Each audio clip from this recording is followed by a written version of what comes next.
رات کے پچھلے حصے میں، پچھلے پہر میں اٹھ کر استغفار کرنا۔ اب آخری حصے کی تخصیص کیوں کی گئی؟ بھئی استغفار تو پہلے حصے میں بھی کی جا سکتی ہے، دوسرے میں بھی۔ اس حوالے سے حدیث مبارکہ موجود ہے، حضرت ابو ہریرہ رضی اللہ تعالیٰ عنہ راوی ہیں اس حدیث مبارکہ کے۔ آپ نے فرمایا، نبی اکرم صلی اللہ علیہ وآلہ وسلم نے، کہ ہمارا رب ہر رات کو جب تیسرا حصہ باقی رہتا ہے، آسمان دنیا کی طرف نزول فرماتا ہے اور فرماتا ہے کون ہے جو مجھ سے دعا کرے، میں اس کی دعا کو قبول کروں گا، کون ہے جو مجھ سے سوال کرے میں اسے عطا کروں گا، اور کون ہے مجھ سے جو استغفار کرے تو میں اس کی مغفرت بھی کر دوں گا۔ یہ بخاری شریف میں حدیث مبارکہ موجود ہے۔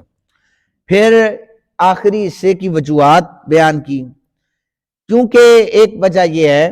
کہ یہ جو رات کا آخری پہر ہے یہ قبولیت کا وقت ہوتا ہے، اور اس وقت اللہ رب ذوالجلال کی خصوصی توجہ اپنے بندوں کی طرف ہوتی ہے۔ چونکہ حضور نے فرمایا نا، وہ جب آسمان دنیا پر آتا ہے تو وہ پکار کے کہتے دعا کون کرے گا، تو اس کا مطلب ہے توجہ ہے اس کی، اس وقت زیادہ ہے، خصوصی توجہ ہے۔ دوسری وجہ یہ لکھی کہ یہ جو سحر کا وقت ہے، رات کا اندھیرا جا رہا ہوتا ہے اور روشنی آ رہی ہوتی ہے، ظلمت جا رہی ہوتی ہے اور نور آ رہا ہوتا ہے، تو اس وقت انسان کے دل میں بھی اللہ کا نور ظاہر ہو جاتا ہے۔ تو پھر جو اللہ کی بارگاہ میں اٹھ کر عبادات کرتا ہے تو مالک لم یزل اس کی ہر دعا کو صبح کے وقت پورا فرما دیتا ہے۔ اور پھر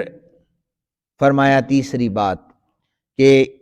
اس وقت انسان کو میٹھی نیند آ رہی ہوتی ہے۔ میرا ایک وہم تھا،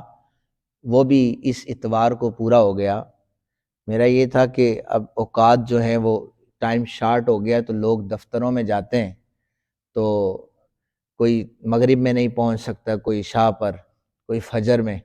تو اس اتوار کو فجر کی نماز میں آدھی صف تھی، تو میں نے اقامت کے بعد پھر کہا تھا کہ آج چھٹی کا دن ہے، تو یہ وہم بھی پورا ہو گیا کہ میٹھی نیند سو رہے تھے، چونکہ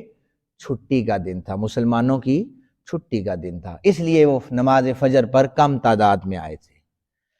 تو تیسری وجہ یہ ہے کہ انسان میٹھی نیند چھوڑ کر جب اپنے اللہ کی بارگاہ میں حاضر ہو جائے گا تو اللہ تعالیٰ کو اس کی یہ ادا اتنی پسند آتی ہے کہ یہ تو گرم بستر چھوڑ کر میرے آگے جھکنے کے لیے آیا ہے، تو پھر یہ میرے سے مانگ رہا ہے، تو میری رحمت کا تقاضا یہ ہے کہ اس کی جھولی کو بھر دوں۔